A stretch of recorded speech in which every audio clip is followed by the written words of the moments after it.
Hello दोस्तों, नमस्कार। मैं हिम्मत सेठ एक बार फिर आपके सामने उपस्थित हूँ एक नए वीडियो, नई बात को लेकर। दोस्तों, आज बात करेंगे। होली है।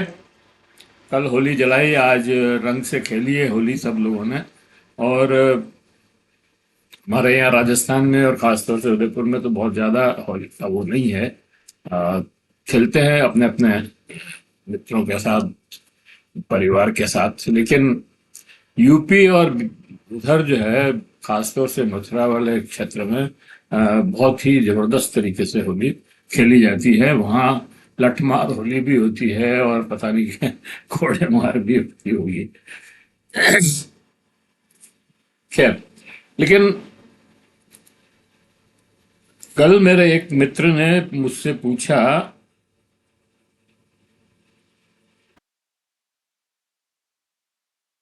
मित्र मेरे जेठाराम जी हैं, जो भीलवाड़ा में हैं, सिंचाई विभाग में काम करते थे और अब वो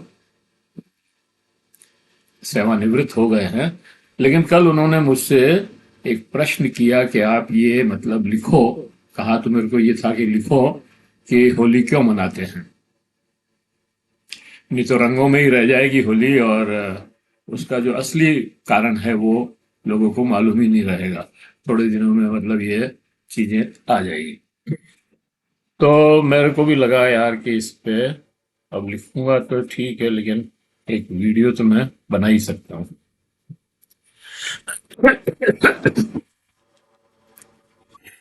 तो दोस्तों, वो वीडियो मैंने ये बनाऊं तो उस पे चर्चा करें कि होली क्यों मनाते हैं। उसके पहले मैं आपसे ये निवेदन करना चाहता हूं कि अगर आपने हमारी यूट्यूब चैनल महावीर समता संदेश को अभी तक सब्सक्राइब न किया है तो सब्सक्राइब कर लें, बेल आइकन दबाना न भूलें। और अगर वो वीडियो अच्छे लग रहे हैं तो फॉरवर्ड करें, और लोगों को भेजें और लाइक करें। कमेंट बॉक्स में जाएं, कमेंट लिखें, सुझाव दें। आपके कमेंट और सुझाव हमें और बेहतर करने की ओर अग्रसर करेंगे। तो दोस्तों, मैं बात कर रहा था कि होली क्यों मनाते हैं। तो ये मेरे से प्रश्न किया। तो होली का संदर्भ एक तो ये है कि भाई, अपने हिंदू पौराणिक कथाओं के हिसाब से ये त्योहार है। और इसमें हिरण्यकश्यप करके एक बहुत ही क्रूर राजा हुआ था, जिसने अपने अपनी प्रजा को ही नहीं बल्कि अपने अपने पुत्र को और बहन को और इनको भी बहुत, बहन को तो नहीं लेकिन पुत्र को बहुत परेशान करता था, क्योंकि वो भगवान को याद करता था। और अ, ये जो हिरण्यकश्यप थे, इन्होंने पहले भगवान की बहुत घोर तपस्या की कहते हैं। और इनको वरदान मिला कि तुमको कोई मार नहीं सकेगा। मतलब मार तो सकेगा, लेकिन मारने की जो कंडीशंस है वो ऐसी है कि वो कोई मतलब मार नहीं पाएगा। उसमें ये था कि भाई दरवाजे के बीच में हो, और फिर वो न रात हो न दिन हो। तो इस तरह की कई सारी कंडीशंस थी। अ, तो उसने फिर प्रहलाद जो है वो उनका लड़का था, और उसने जो है इनकी बातों को नहीं माना, और वो भगवान की आराधना करता था।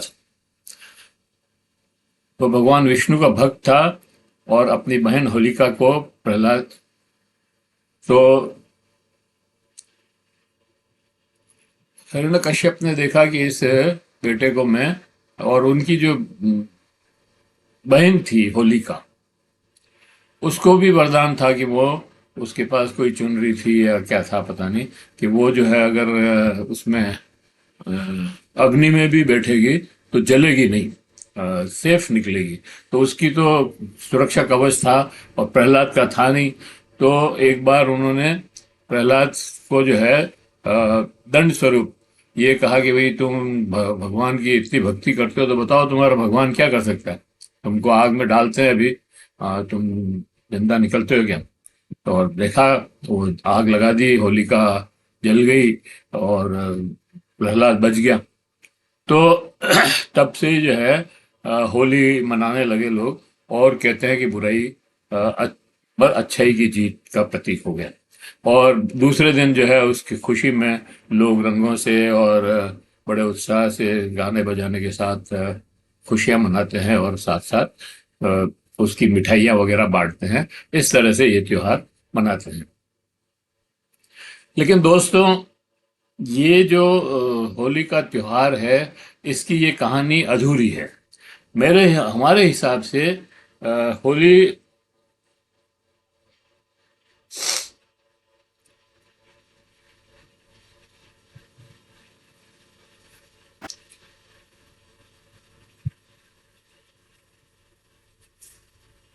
होली जो है केवल रंगों का त्योहार नहीं है।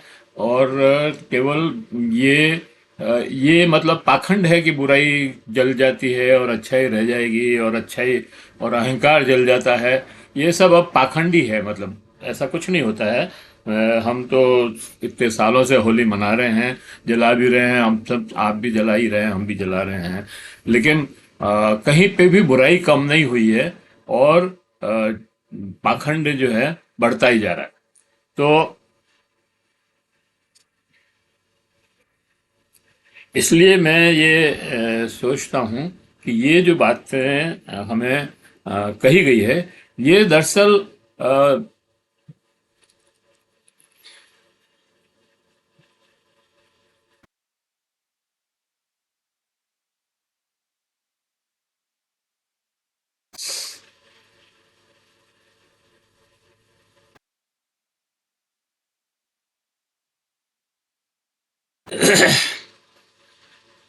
दरअसल ये सब बातें जो है अ, हमें भ्रमित करने के लिए, या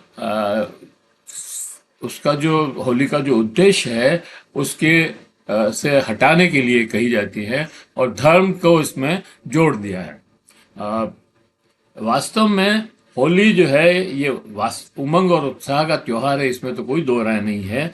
लेकिन ये कोई बुराई और अच्छाई की बात नहीं है। इसमें इसमें यह है कि किसान जो है अपनी खेती करता है, और जो कड़ी मेहनत करके और फसल लहलहाती है, तो उसको देख के वो हर्षित होता है, और उत्साह से ये खुशियां मनाता है, और उस खुशी का ही ये त्योहार है। तो बाद में इसमें ये जोड़ दिया कि धर्म और बुराई और अच्छाई और ये सब जोड़ दिए इसमें। और सालों से होली जल रही है, लेकिन मेरे को तो कहीं बुराई जलती हुई नजर नहीं आ रही है। ये मैं स्पेशली कहना चाहता हूँ। इन धर्म के ठेकेदारों ने कहानियां बनाकर होली और दिवाली दोनों ही त्योहारों त्योहारों को धर्म कम कर्म अच्छाई बुराई से जोड़ दिया।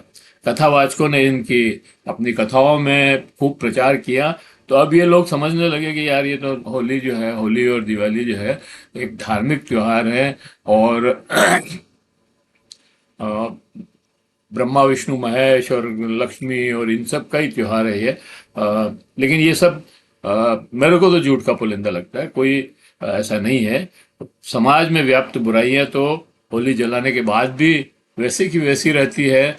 और अब जब से फसलों का तंत्र व्यापारियों ने हाईजैक कर लिया है, तब से किसानों के जीवन में उत्साह उमंग सब गायब हो गया है।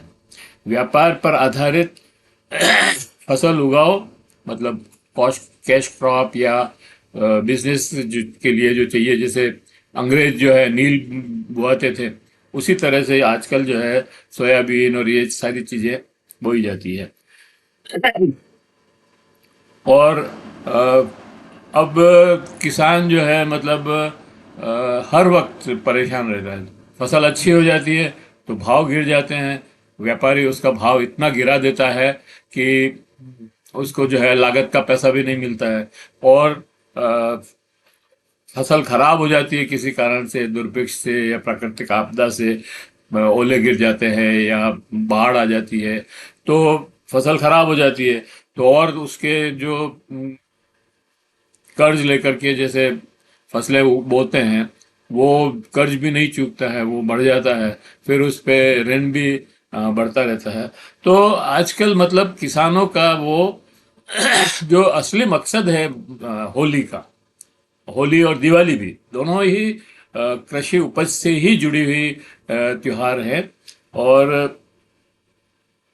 अब जब से ये पूंजीपति किसानों के इस दखल देने लगे हैं, तब से उनकी अ, चिंता बढ़ गई है किसानों की। कर चुकाने की चिंता बढ़ जाती है। जब किसान इस दबाव को नहीं सह पाता है तो वो आत्महत्या कर लेता है।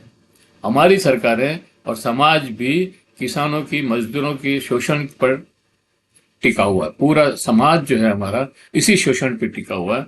क्यों कि मजदूरों को तो न्यूनतम मजदूरी भी नहीं देते हैं, और किसानों को जो है एमएसपी नहीं दे रहे हैं। न्यूनतम समर्थन मूल्य जो सरकार कहती है कि ये कम से कम दाम है इसका, वो भी नहीं मिलता है। तो फिर इसका मतलब तो किसानों का शोषण ही हुआ ना। किसानों और मजदूरों के शोषण पर टिका हुआ है हमारा समाज। गाड़ी, बंगले, एसी, कूलर, ब्रांडेड कपड़े, हवाई जहाज, ये सारे के सारे इसी शोषण के आधार पर चल रहे हैं। अगर इन किसानों का और मजदूरों का शोषण न हो तो ये चीजें भी थोड़ी ये इन लोगों के, मतलब जो पूंजीपति लोग हैं, उनके लिए भी ये मुश्किल भरा हाल हो जाएगा। और आजकल होली दिवाली के त्योहार भी इन्हीं लोगों के लिए हैं। जो 10% लोग हैं, उन्हीं के लिए ये त्योहार हैं, जो अच्छे से मतलब लूट लाट के खाते हैं, पीते हैं। और अब क्या है कि मशीनें आने के बाद और तकनीक आने के बाद से लोगों में, मतलब खेती में भी काम की गुंजाइश कम हो गई है। काम अब जो कटाई कई हजारों मतलब मजदूर लग करके करते थे, वो अब एक मशीन लग जाती है, दो मशीनें लग जाती है और सारी कटिंग हो जाती है। पहले खुदाई होती थी, अब वो ट्रैक्टर लगा देते हैं। पूरे खेत के खेत जो है वो ट्रैक्टर से खुद जाते हैं, एक ही आदमी लगता है। तो इस तरह से जो काम का जो बंटवारा था, या काम जो मजदूरों को, किसानों को मिलता था, वो भी बंद हो गया। और बेरोजगारी का आलम यह है कि चपरासी के पद के लिए एमए बीए की तो क्या बात करें, इंजीनियर और पीएचडी होल्डर भी एप्लीकेशन दे रहे हैं। और वो कोशिश कर रहे हैं कि हमारी नौकरी लग जाए यहाँ पर, और रिश्वत और दे रहे हैं उसके लिए। बताओ अब कितने लोगों में होली और दिवाली मनाने का उत्साह बचा होगा। ऐसे में उत्साह में मनाने का हौसला बचा है। जब तक किसानों को उनकी फसलों का दाम स्वामीनाथन कमेटी के अनुसार तय करके, मतलब C2+ 50% फॉर्मूले से लागू नहीं करते हैं, और उसकी लीगल गारंटी नहीं देते हैं, तब तक किसानों का शोषण ही हो रहा है। उसको न्यूनतम समर्थन मूल्य भी नहीं मिल रहा है। और फिर और न्यूनतम वेतन की गारंटी भी होनी चाहिए मजदूरों को, जो बेचारे दो दो दो दो तीन तीन सौ चार सौ 400 रुपए में काम कर रहे हैं। उनको कम से कम आज की महंगाई के हिसाब से 20,000 रुपये महीने के मिलने चाहिए, लेकिन वो नहीं मिल रहे। तो गारंटी नहीं होती है, नौजवानों को काम और पूरा दाम नहीं मिलता है। तब तक होली दिवाली के त्योहार देश के 10% लोगों के लिए ही है। उनकी संपत्ति हर हाल में बढ़ रही है, चाहे नोटबंदी हो या कोविड जैसी महामारी के चलते। जब लॉकडाउन हो गया था और सारे लोग परेशान थे, सबकी कमाई कम हो गई थी, तब भी इन पूंजीपतियों की संपत्ति बढ़ रही थी।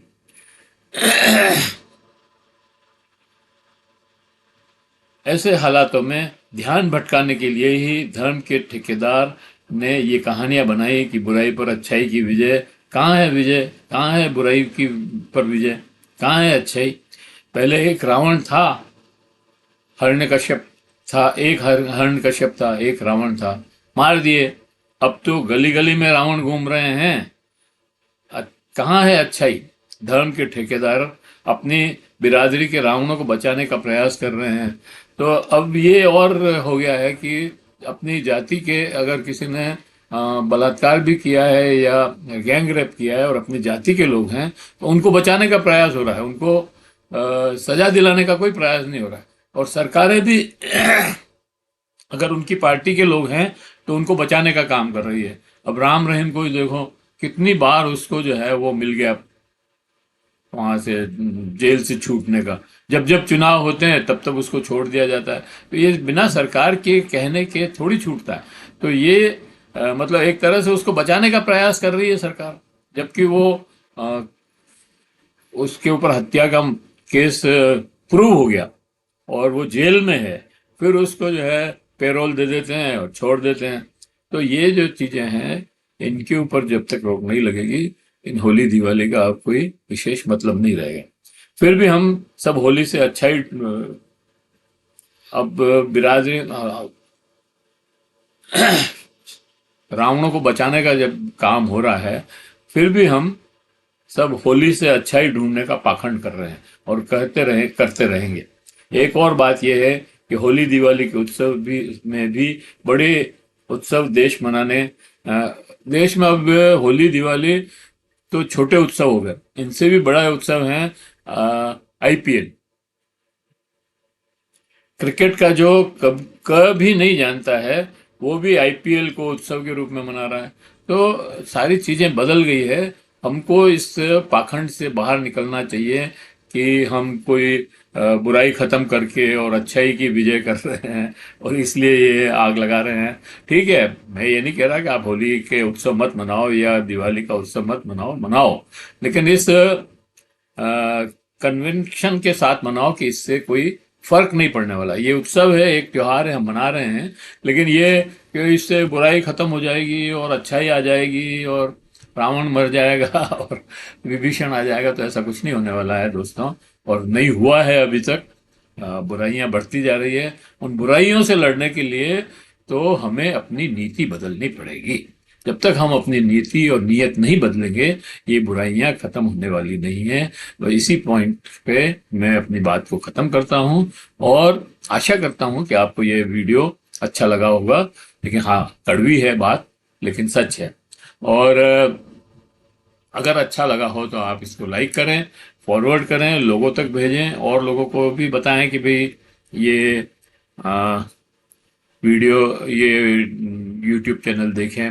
अगर आपने अभी तक हमारे यूट्यूब चैनल को सब्सक्राइब न किया है तो सब्सक्राइब कर लें, बेल आइकन दबाना न भूलें। और वीडियो पर कोई कमेंट करना चाहते हैं तो कमेंट बॉक्स में जाएं, कमेंट लिखें, सुझाव दें और आपके कमेंट और सुझाव हमें और बेहतर करने की ओर अग्रसर करेंगे। जय हिंद, जय भारत। ये आज इस यही समाप्त करते हैं। फिर मिलेंगे अगले किसी